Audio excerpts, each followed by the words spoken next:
حضرت مالک بن دینار 1,00,000 حدیث سند کے ساتھ متن کے ساتھ، یعنی جو حدیث ہے وہ بھی اور اس کے جتنے راوی ہیں وہ بھی سارا ان کو یاد ہے۔ فرماتے ہیں، توجہ فرمائیں گے، فرماتے ہیں میں گیا حج کے لیے، میں گیا تو وہاں پر میں طواف کر رہا تھا تو ایک نوجوان، زور کی نماز کے بعد کا وقت ہے، میں طواف کر رہا تھا، ایک نوجوان چلا، بڑا خوبصورت جوان ہے، اور خوبصورتی کا تعلق جو ہے وہ یہ چہرے کی رنگت کے ساتھ نہیں ہوتا ہے، اس لیے کہ آج یہ سمجھتے ہم نہیں چہرہ تو بڑا سونا یہ راستہ، اور نہیں، کہا تھا نا عارف کھڑی نے، انہوں نے کہا تھا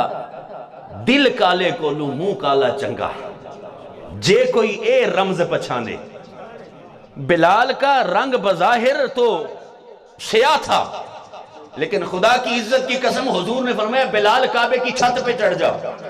آج کا مادیت پرست زدہ یہ سوال کر سکتا ہے، ابو بکر بھی تھے، عمر بھی تھے، عثمان بھی تھے، علی بھی تھے، دیگر صحابہ کبار تھے، بڑی بڑی ذواتیں موجود تھی، کیوں نہیں کہا کسی اور کو؟ حضور یہ بتانا چاہتے تھے محمد کی نظر اگر کالے پر بھی پڑے نا تو اس کو بھی بے مثال بنا دیتی ہے، اس کو بھی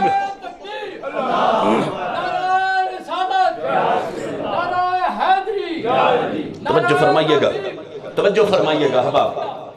اللہ سلامتی عطا فرمائے، توجہ فرمائیے گا۔ کہتے بڑا خوبصورت نوجوان، میں بھی اس کے ساتھ طواف کرنے لگا، طواف مکمل ہوا جب وہ آ کر میرے پاس بیٹھ گیا اور کہنے لگا مالک بن دینار، سبحان اللہ، ملاقات پہلی ہے، کہتا مالک بن دینار ایسے کرو میری طرف سے نا یہ 2 دینار اپنے پاس رکھ لو، یہ 2 دینار اپنے پاس رکھ لو، کل زور کی نماز کے ٹائم میں مر جاؤں گا، کل توجہ فرما زور کی نماز کے ٹائم میں مر جاؤں گا، تم نے ایسے کرنا، میں میری تجہیز و تکفین کے اوپر جتنا خرچہ آئے گا نا وہ سارا تو کرنا۔ مالک بن دینار کہتے ہیں ایک دفعہ تو مجھے یہ لگا بھئی یہ کوئی دیوانہ ہے، جیسے آج کہا جاتا ہے نا دم دم مست کلندر، یہ مست کا قول ہے، میں نے کہا مست کا قول قابل حجت نہیں ہوتا،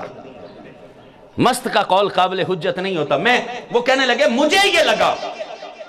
کہ ہو سکتا کوئی دیوانہ، لیکن نہیں، اس کی چہرے کی طمانینت نے، سکون نے نا مجھے مجبور کر دیا کہ میں دوسرے دن ظہر کا انتظار کروں۔ کہتے دوسرے دن میں ظہر کی نماز پڑھی،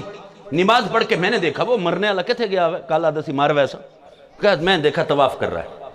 ایک چکر پورا ہوا، دوسرا پورا ہوا، تیسرا، چوتھا، پانچواں، چھٹا، ساتواں چکر مکمل کر کے نا مقام ابراہیم جہاں پہ وہاں سے پیچھے گیا، ٹیک لگائی، کہتے دیکھتے ہی دیکھتے روح قفس انصری سے پرواز کر گئی، روح قفس انصری سے۔ یہ شان ہے خدمتگاروں کی، یہ شان ہے خدمتگاروں کی، سرکار کا عالم کیا ہوگا۔ لوگ ان ابعاز میں پڑے، نبی کو پتہ ہے یا نہیں؟ نبی میں نے کہا جو حضور کی شریعت پہ چلنے والا ہے، یہ مقام تو اللہ نے اس اپنے پیارے بندے کو عطا فرمایا ہے، اپنے بندے کو۔ وہ مر گیا، حضرت مالک بن دینار کہتے میں نے اس کا کفن خریدا، غسل دیا، کفن پہنایا، نماز جنازہ ادا کی۔ نماز جنازہ ادا کرنے کے بعد جب میں اس کو قبر میں اتارنے لگا تو وہ جو کفنی ہوتی ہے نا، کفنی کی جو لیریں ہوتی ہیں، وہ جب میں نے کھولی نا تو میں نے دیکھا اندر آنکھیں کھول کے میری طرف دیکھ رہا اور مسکرا رہا ہے۔ فیس بک پہ نہیں لکھا جناب، یہ فیس بک پہ نہیں لکھی ہے بات، یہ لکھی ہے خاتم الحفاظ امام جلال الدین سیوطی نے، خاتم الحفاظ۔ خدا بچائے اس وقت سے کہ جب ہم فیس بک والی روایات آپ کو بتائیں، اس لیے کہ وہاں پر تو ہر قسم کا بندہ بیٹھا ہوا ہے نا جی۔ میں عرض یہ کر رہا ہوں، وہ خاتم الحفاظ معمولی بندہ نہیں جس کو 70 سے زیادہ مرتبہ زہرا کے بابا نے اپنا دیدار عطا فرمایا، وہ امام جلال الدین سیوطی شرح الصدور بھی شرح حال الموت والقبور میں لکھتے ہیں۔ مالک بن دینار کہتے ہیں میں نے جب دیکھا نا تو وہ آنکھیں کھول کے میری طرف دیکھ کے مسکرا رہا ہے، تو میں نے جب میری طرف دیکھ کے مسکرایا، آپ کے لیے تو ٹھلا میں سارے ہی شاید مسکراتے ہوں گے، اس لیے تعجب کی بات نہیں ہے، لیکن بات یہ تعجب کی تھی۔ وہ کہنے لگے مجھے ایک لمحے کے لیے جھٹکا لگا اور میں نے اسے کہا انت حی، تو زندہ ہے، تو زندہ ہے؟ وہ کہنے لگا نعم۔ تو کہتے میں نے آگے سوال کیا، احیات بعد الممات، اور مرنے کے بعد بھی کوئی زندگی ہوتی ہے، اور مرنے کے بعد بھی کوئی دوبارہ زندہ ہوتا ہے؟ کاش یہ آج کے 4 جماعتیں پڑھنے والے سارے مولوی وہاں سامنے ہوتے تو ان کو پتہ چلتا جو نبی کی زندگی پہ اعتراض کرے یہ شان ہے خدمتگاروں کی، یہ شان ہے خدمتگاروں کی، تو سرکار کا عالم کیا ہوگا؟ وہ کہنے لگے، حضرت مالک بن دینار کہتے میں نے اسے کہا کیا مرنے کے بعد بھی زندگی ہوتی ہے؟ اب آگے والے جملے میں کہتا ہوں لذت آپ لیجئے گا، اس نے کہا انا محبن، وہ پتہ ہے کیا کہنے لگا؟ وہ کہنے لگا مالک بن دینار اساں پیار کیتا، ہم محبت کرنے والے ہیں، ہم محبت کرنے والے ہیں، اور جو محبت کرنے والا ہونا وہ مرتا نہیں ہے، جب اس جہاں سے اس جہاں میں منتقل ہوتا ہے تو رزاق عالم اسے نہ صرف زندگی کی نعمت عطا فرماتا ہے بلکہ اپنے ہاں سے دنیا سے بہترین رزق بھی اسے عطا فرماتا ہے۔ اب سمجھ آ گئی ہے؟ فَلَنُحْيِيَنَّهُ حَيَاتًا طَيِّبًا، کہا کوئی ان کا ہو کے رہے تو صحیح، ان کا کوئی ہو کے رہے تو صحیح بھائی، کوئی ان کا بنے تو صحیح۔ حضرت سلمان جزولی 80 سال تک یہ وہ بندہ ہے جس نے درود شریف صرف مرتب کیا،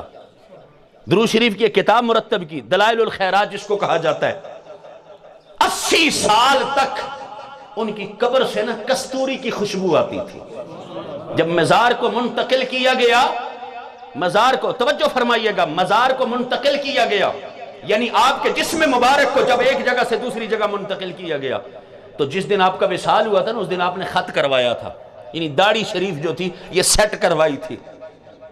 تو جس طرح 80 سال پہلے آپ کو دفن کیا تھا نا، دیکھنے والی ہر آنکھ اس بات کا مشاہدہ کر رہی تھی اور دیکھنے کے بعد یہ بول رہی تھی زمین میلی نہیں ہوتی، زمن میلا نہیں ہوتا، محمد کے غلاموں کا کفن میلا نہیں ہوتا۔ فَلَنُحْيِيَنَّهُ حَيَاتًا طَيِّبًا، کہ ہم اسے پاکیزہ زندگی عطا کرتے ہیں، شرط یہ ہے کہ حضور کا بن کے رہے، شرط یہ ہے کہ حضور کا۔ میرے پاس 10 منٹ باقی ہیں جی، 10 منٹ میں انشاءاللہ تعالی کلام اختتام کی طرف لے کر جاؤں گا۔ اسے تو پاکیزہ زندگی مل جاتی ہے جو حضور کا ہو جائے، اور حضور کا بنا کیسے جائے گا؟ وہ جو میرے حضور نے نا تعلیمات ہمیں عطا فرمائی، وہ قرآن کی صورت میں ہوں یا مدینے والے کے فرامین کی صورت میں ہوں، اور اس میں چونکہ منطق، فلسفہ اور بلاغت اس سے تو میں اور آپ آری ہیں، اس مجلس کے لحاظ سے جو میرے حضور نے فرمایا، میرے حضور نے فرمایا اگر تم نے دیکھنا ہو نا، دیکھنا ہو اگر تم نے کہ رب کس سے راضی ہے، رب کس سے راضی ہے۔ ہمارے ہاں تو یہ دیکھا جاتا ہے جس کی بہت بڑی کوٹھی ہو نا لوگ کہتے ہیں اس نال اللہ راضی ہے، جس کے پاس بڑی گاڑی ہو کہتے ہیں اس کے ساتھ اللہ راضی ہے۔ بھئی کوٹھی بھی گاڑی بھی نعمت اللہ کی ہے، میں انکار نہیں کر رہا ہوں، اس لیے کہ میں تو یہ کہتا رہتا ہوں اللہ مال قارون سے بچائے، اللہ مال عثمان عطا فرمائے، مال قارون سے بچائے، مال عثمان عطا فرمائے۔ اس لیے اللہ مال عثمان کو دیا نا تو ساتھ میں محمد عربی کے نام پہ لٹانے کا جذبہ بھی عطا فرمایا۔ ہم یہ سمجھتے ہیں اچھی نوکری اللہ کی رضا ہے، ہم سمجھتے ہیں اچھا مکان اللہ کی رضا ہے، ہم سمجھتے ہیں اچھی بندے کے پاس سواری ہو یہ اللہ کی رضا ہے، یعنی اللہ بندے پہ راضی ہے۔ میرے حضور نے فرمایا تم اگر دیکھنا چاہو نا کہ کون سا ایسا بندہ ہے جس سے رب راضی ہے تو فرمایا اس کے گھر میں چلے جاؤ، دیکھو گھر میں رہنے والا بابا بھی اس سے راضی ہے یا نہیں، یعنی والد بھی اس سے راضی ہے یا نہیں۔ اگر والد راضی ہے، رہتا بالکل ایک جھوپڑی کے اندر ہے نا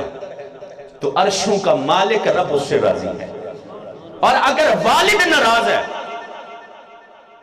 تو وہ خربوں کا مالک ہے نا رب اس سے راضی نہیں ہے۔ رب اس سے، میرا ملت کا جوان شاید کہ اتر جائے تیرے دل میں میری بات،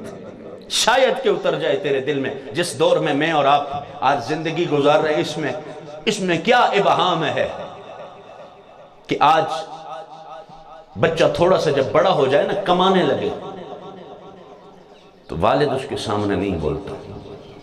ماں نہیں بولتی، وہ کہتے ہیں ساڑھا پتر ہے یہ بڑا کوڑا